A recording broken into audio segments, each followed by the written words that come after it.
antes dos juízos finais de Deus caírem sobre a terra, haverá entre o povo do Senhor tal avivamento da primitiva piedade como não fora testemunhado desde os tempos apostólicos.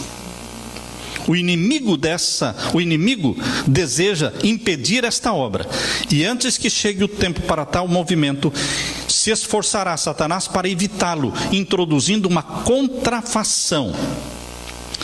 Existe um excitamento emotivo nas igrejas, uma mistura do verdadeiro com o falso, muito apropriado para transviar. Infelizmente está surgindo no mundo cristão e também no mundo adventista uma tendência para o culto emocional. Vejam aqui, há um excitamento emotivo, mistura do verdadeiro com o falso, muito apropriado para transviar. Contudo, ninguém necessita ser enganado. À luz da palavra de Deus, não é difícil determinar a natureza desses movimentos. Onde quer que as pessoas negligenciem o testemunho das Escrituras Sagradas, desviando-se das verdades claras que servem para testar o comprometimento e que exigem a renúncia de si mesmos e renúncia ao mundo, podemos estar certos de que ali não está a bênção de Deus. Está surgindo um estilo adventista light, está surgindo um estilo adventista liberal, está surgindo um estilo adventista emocional. E Satanás tem feito crescer. Queridos, no meio do culto emocional, no meio desta excitação da histeria, o que Satanás introduziria? As coisas descritas como que ocorrendo lá em Indiana. Isso ocorreu no tempo de Ellen White, em Indiana, com relação à música. O Senhor revelou-me, disse ela, que se tornariam realidade imediatamente antes da terminação do tempo da graça. Tudo que é estranho será exaltado. Haverá gritos, tambores, música e dança. Os sentidos dos seres racionais ficarão tão confundidos que não se poderá confiar neles quanto às decisões retas. Uma balbúrdia de barulho fere os sentidos, perverte aquilo que, se devidamente dirigido, seria uma bênção. As forças dos agentes satânicos misturam-se com alarido e com barulho para provocar um carnaval. E isso é chamado de ação do Espírito Santo. Não sei se vocês assistiram um vídeo que está aí no YouTube, de um concerto, de uma apresentação musical na Nova Semente. Realmente, se vocês assistirem, vocês vão sentir o que está sendo falado aqui. Dança, barulho, gritaria, mas tudo em nome de alcançar o povo para Jesus. Tudo em nome de alcançar alguém e trazê-los para Jesus. Queridos, existem métodos e métodos. Nós não poderemos misturar o santo com o profano, mesmo que seja com a desculpa de alcançar alguém para Jesus. Não podemos misturar o fogo estranho com o fogo sagrado. Satanás fará da música uma armadilha. Não sei quantos assistiram esse vídeo. Alguém aqui assistiu? Você assistiu, não é?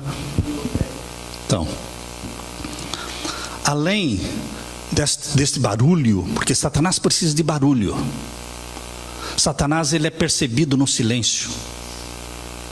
No silêncio, quando a pessoa está lendo a Bíblia, ouvindo, meditando no que está lendo, Satanás é discernido facilmente.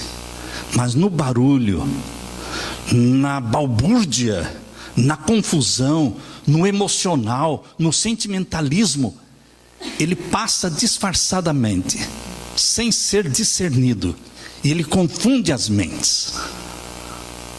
Satanás gosta de cultos barulhentos, porque nos cultos barulhentos ninguém aprende nada. Assim como dentro de uma sala de aula barulhenta, bagunçada, ninguém vai aprender nada. Por isso os professores exigem silêncio. Assim também nos cultos barulhentos ninguém aprende nada, mas todo mundo é confundido.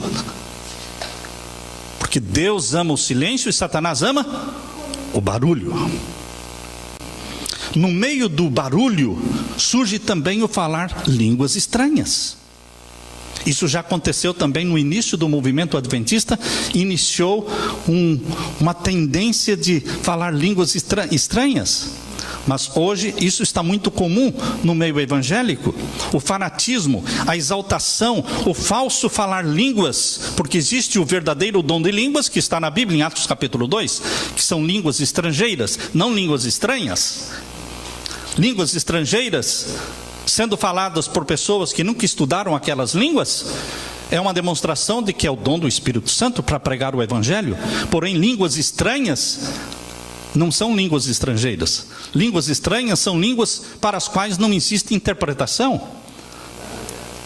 E falam todos ao mesmo tempo, é uma confusão.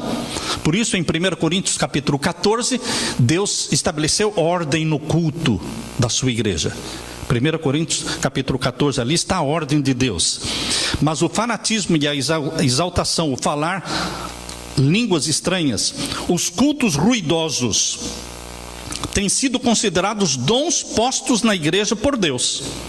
Alguns têm sido iludidos a esse respeito. Os frutos de tudo isso não têm sido bons. Pelos seus frutos os conhecereis. O fanatismo e o ruído têm sido considerados evidências especiais de fé. Não, Deus não é surdo. Eu não preciso gritar para falar com Deus. Algumas pessoas não se satisfazem com uma reunião, a menos que experimentem momentos de agitação e de alegria. Uma pessoa disse: eu não vou mais frequentar a sua igreja, porque eu acho os cultos muito silenciosos. O louvor é muito silencioso. Porque esta pessoa estava acostumada com o pentecostalismo, com o barulho, com a gritaria. Sim, queridos, o culto de Deus é um culto silencioso. Deus se manifestou no silêncio da montanha de Elias. Quando Elias no Monte Horebe estava dentro da caverna, Deus não se manifestou no storm, na tempestade, no furacão, no fogo.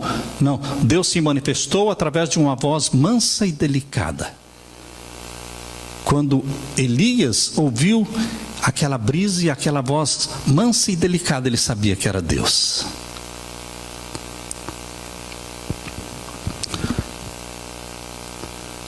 Esforçam-se e por isso chegam a uma confusão dos sentimentos.